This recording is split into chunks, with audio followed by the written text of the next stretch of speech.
JB타임즈. 네, 시선 집중의 문을 여는 JB타임즈 더 막내 작가와 함께합니다. 어서 오세요. 네, 안녕하세요. 더마카입니다. 네. 풀하우스님이 7시를 알리는 시선 집중이네요. 굿모닝 해주셨어요. 금요일 아침이라고 굿모닝.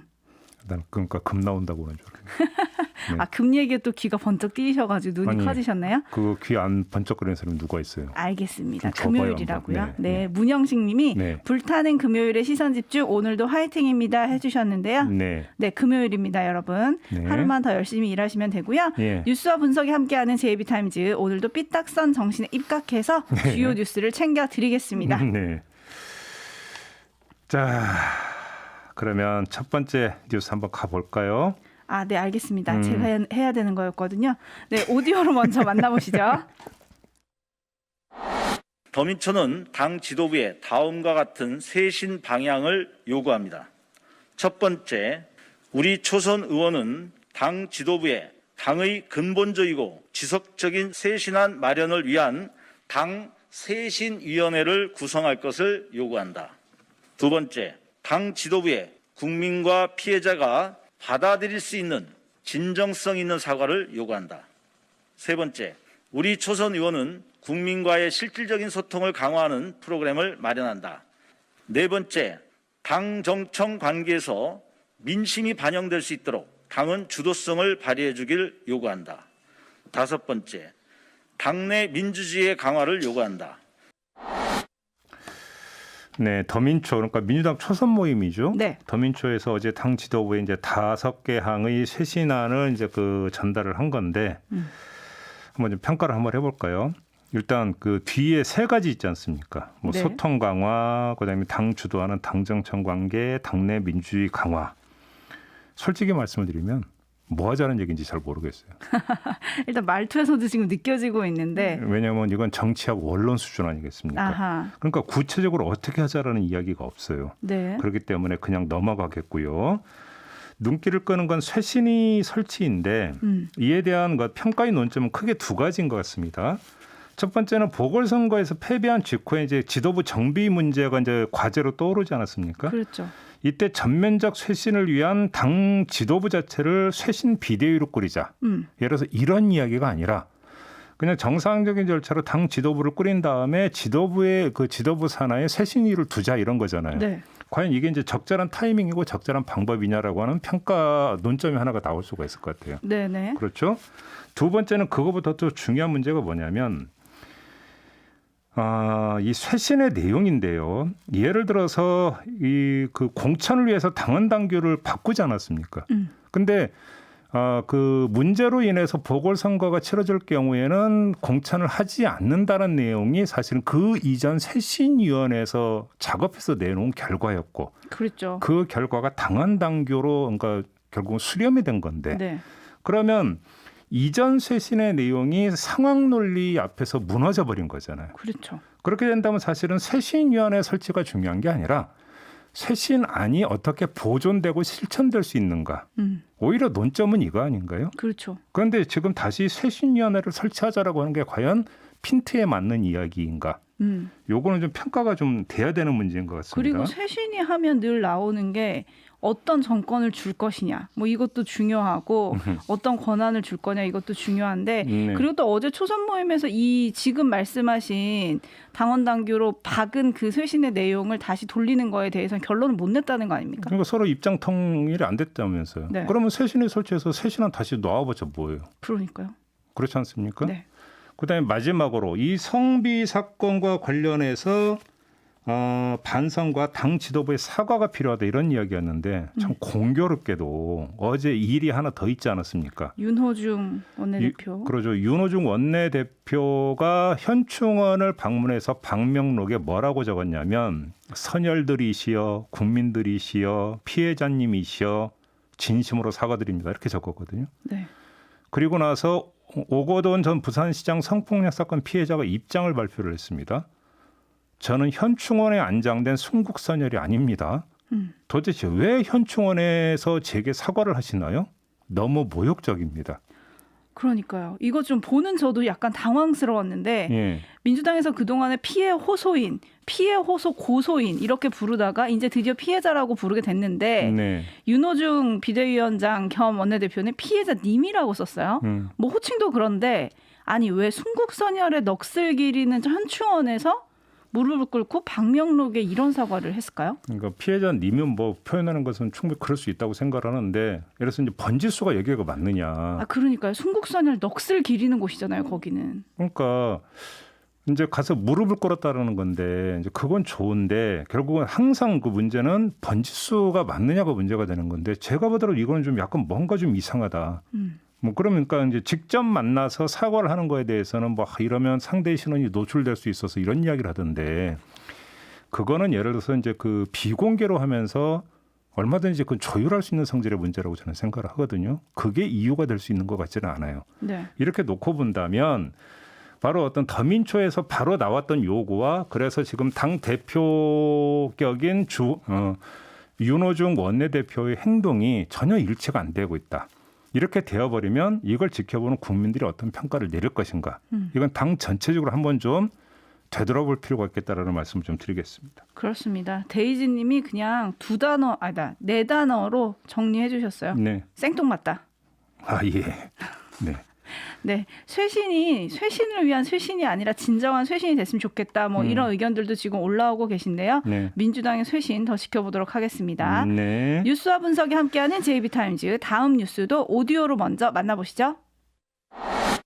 정부는 백신 접종 뒤 사지마비 증상을 보인 40대 간호조무사에 대해 피해 보상 심사 전에도 긴급 복지 지원 제도를 이용해 의료비를 지원하겠다고 밝혔습니다. 앞으로 재산 5억 4천만 원 이하 중위소득 100% 이하인 경우 백신 부작용에 따른 치료비를 지원받을 수 있습니다. 환자와 보호자를 직접 만나 위로를 전하고 지원 방안을 강구할 예정입니다. 기존의 복지 제도를 우선 연계하여 의료비가 지원되도록 조치해 나갈 예정입니다. 네, 이제 그 전에 문재인 대통령이 이 간호조무사에 대한 어떤 특별 지원을 강구하라고 지시를 내린 적도 있었죠. 네. 저는 그런 점에서 이거는 그 유효적절한 어떤 그 조치였다고 생각합니다. 왜냐하면 이런 현상이 그러니까 불거졌을 때 규정 앞세워 가지고 늑장 행정을 하는 것들에 대한 국민적 지탄이 많았기 때문에 그렇죠. 네. 기민하게 정말 필요한 점에서 그러니까 대처를 한 거에 대해서는 평가를 해야 된다고 생각을 하는데요. 네. 여기까지. 문제는 그 다음입니다. 네. 그러면 예를 들어서 백신 접종 이후에 그러니까 인과관계는 밝혀지지 않았지만 몸이 아프거나 부작용이 발생을 해서 입원하는 경우가 몇 건 있었습니다. 있었죠. 그러면 다른 사례에 대해서는 어떻게 되느냐라고 하는 문제를 좀 따져봐야 되는 거거든요. 보상과 지원 제대로 해줄 거냐? 그렇죠. 이게 왜 그러냐면 그 이제 제도의 문제가 되는 거니까요. 네. 자, 여기서 일단 먼저 점검을 할 게 돈 문제가 있습니다. 김미애 국민의힘 의원이 확보한 질병관리청 자료에 따르면 지난 1월에 질병관리청이 이상반응 관리 목적으로 받은 예산이 토탈 5억 4,900만 원이었다고 그러거든요. 네. 이 가운데 지침관리 명목 4,400, 소책자 제작 비용 5,500만 원 빼면 실제로 쓸 수 있는 돈이 4억 5천인데 이거는 만약에 이제 사망자가 나오게 할 경우에, 그다음에 인과관계가 백신 때문으로 사망한 경우가 밝혀졌을 경우에 이제 저는 보상금 딱 1인 보상금 딱 그거라고 그래요. 네. 그러니까 이거 갖고 뭐가 되겠느냐라고 하는 문제가 제기가 되던데 네. 사실 돈 문제는 풀자면 풀 수 있죠. 예를 들어서 뭐 예비비 등을 배정을 한다든지 이러면 되는 문제라고 생각하니까 이거는 그렇게 큰 문제는 아닌 것 같고. 어제 이런 보도 예산이 부족하다는 보도에 대해서 질병청도 그런 보도 자료를 냈습니다. 네. 그러니까 이거는 별로 중요한 문제가 아니고 네. 문제는 규정이에요. 감염병 예방법을 보면 피해 보상 규정이 있는데 어떻게 되어 있냐면 보상을 받으려면 인과성이 인정돼 예방접종 피해 보상 전문위원회 심의를 통과해야 한다 이렇게 되어 있습니다. 네. 그러면 인과성이 인정되기 전에는 피해 보상을 받을 수 없다라는 이야기가 되는 거 아니겠습니까?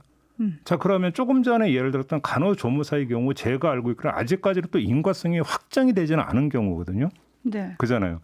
그다음에 또 다른 경우 그러면 긴급이라고 하는 것들은 애당초 성립이 안 된다는 이야기가 돼버려요.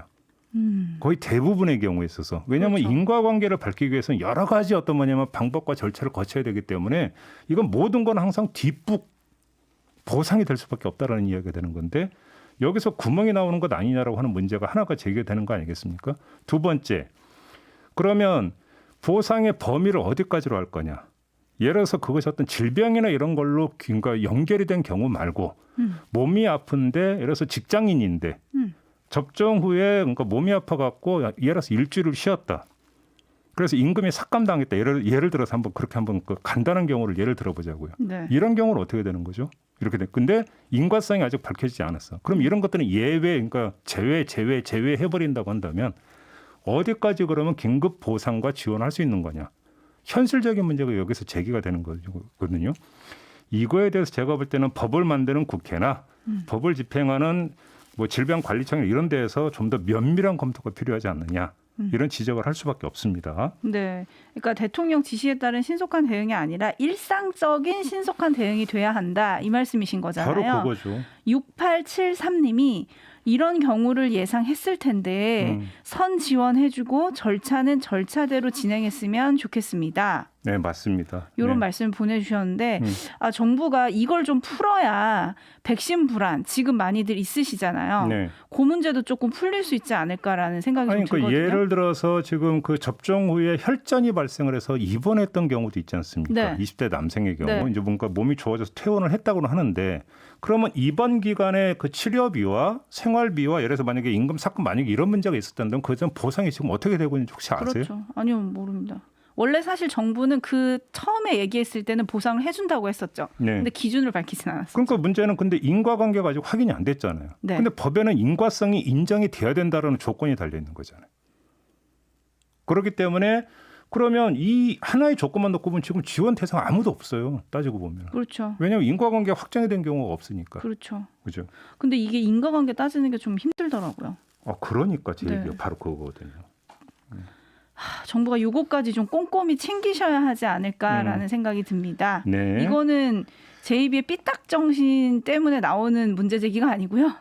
정부가 좀 챙겨야 할 일이 당연히 아닌가라는 이건 생각이 제기돼야 듭니다. 되는, 당연히 제기돼야 되는 문제입니다. 네, 네. 제2비 타임즈 다음 주목할 뉴스는 어떤 겁니까? 이 김학의 출국 금지 사건 수사 대상이 된 이성윤 서울중앙지검장이 수원지검에는 수사심의위원회 소집을, 그다음에 대검에는 전문수사자문단 소집을 요청을 했어요. 네. 그러자 바로 수원고검이 이 수원고검장이 지금 이 수사를 총지휘하고 있는 사람인데 네. 수원고검이 조남관 검찰총장 직무대행에게 수사심의위원회 소집을 직접 요청을 했습니다.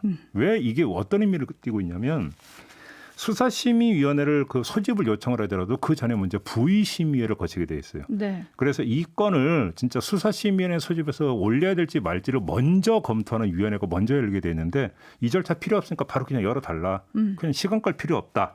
이게 수원고검의 판단이거든요. 네. 여기서 뭔가 지금 이상윤 그 지검장 측과 수원고검장 측이 뭔가 밀당이 이루어지고 있다라는 거 아니겠습니까? 네. 그래서 이걸 두고 이제 어떤 해석이 나오고 있냐면 이상윤 중앙지검장이 자신에 대한 기소를 늦추기 위해서 시간 끌기 하고 있다. 소집 요청을 한 거고 그걸 간파한 수원고검장이 시간 끌기를 어떻게 제어를 하려고 또 바로 그러니까 요청 들어갔다. 네. 이런 식으로 해석을 하고 있던데요. 삐딱선 정신에 입각해서 그 해석이 맞는지 안 맞는지는 안 따지겠고요. 아, 따져야 되는 거 아니에요? 저는 다른 점을 따져보고 싶은데요. 네네. 왜 그러냐면 수사심의위원회라고 하는 게 왜 그 성립이 되는 거죠? 수사가 제대로 됐느냐 안 됐느냐라고 하는 것들을 따지기 위해서 혹시 수사에 문제가 있었는지 없었는지를 따지기 위한 거죠. 그렇죠. 이렇게 놓고 본다면 수사를 하는 주체인 검사는 심의의 대상 아닙니까? 네. 근데 지금 수사심의위원회를 요청한 주체가 누굽니까? 검사들이죠. 근데 이 건이 지금 요번 한 건이 아니거든요. 그 전에도 있었거든요. 네. 그러면 도대체 수사심의위원회를 설치한 애초의 목적과 취지와 지금 운영되면서 그 제도의 혜택을 누리는 주체가 맞느냐, 매치되느냐.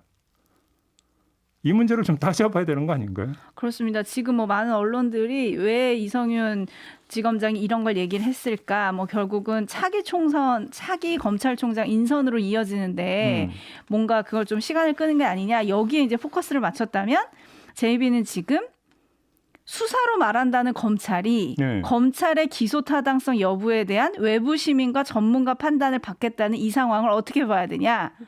이 말씀을 지금 하고 계신 건데요. 그거는 예를 들어서 이제 그 일반 국민이 검찰 수사를 받았는데 이 수사가 좀 이상하고 말이 안 된다. 내지 기소 움직임을 보이는데 이건 좀 아니지 않느냐. 네. 이럴 때 그 요청하는 게 수사심의원회 소집 요청 아닙니까? 만들어진 취지는 그렇습니다. 물론 검사도 국민 가운데 한 명이라면 제가 할 말은 없어요. 근데 문제는 검사가 수사한 내용을 심의하는 건데 검사가 심의해 주세요라고 하는 게 뭔가 좀 아까 한 분이 그런 표현 썼어요. 생뚱맞다고. 네. 좀 생뚱맞은 측면도 좀 있다. 이 말씀을 드리고 싶은 거예요. 그러게요. 생뚱맞은 아침이네요. 네, 넘어가시죠.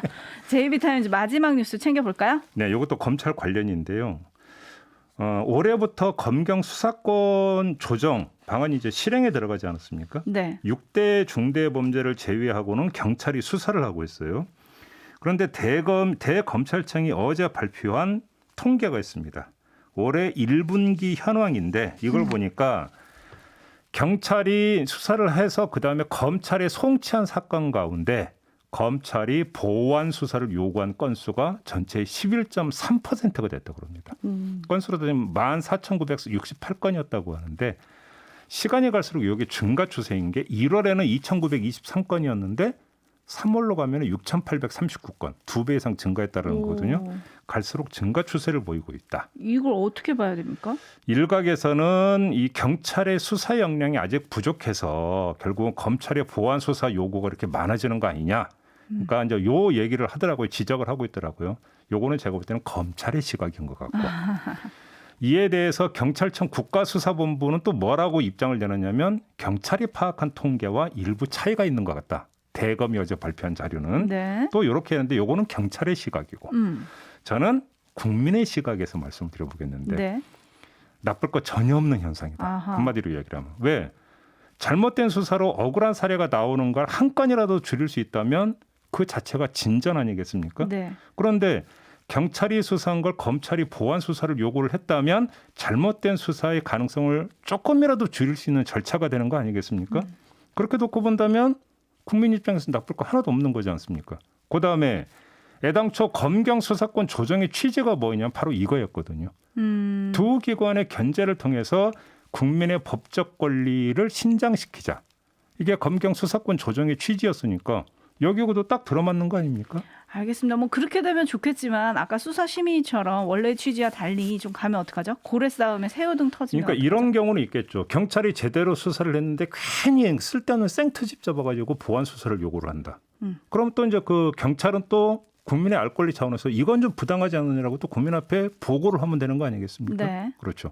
그게 아니라고 한다면 이건 정방향이다. 저는 이렇게 생각합니다. 정방향이다. 좀 더 지켜보시죠. 이제 시작이니까요. 그렇죠. 자, 마무리할 시간인데요. 초원님이 네. 코로나가 심각합니다. 다들 개인 방역 철저히 지키면서 슬기롭게 대처합시다 해주셨는데요. 네. 오늘 코로나 신규 확진자가 106일 만에 800명대로 예상이 됩니다. 어이구, 예. 네, 봄나들이 하고 싶으시겠지만 집콕에서 랜선 나들이 하시기를 추천드리겠습니다. 알겠습니다. 자, 이렇게 마무리하죠. 더마카 수고하셨습니다. 감사합니다.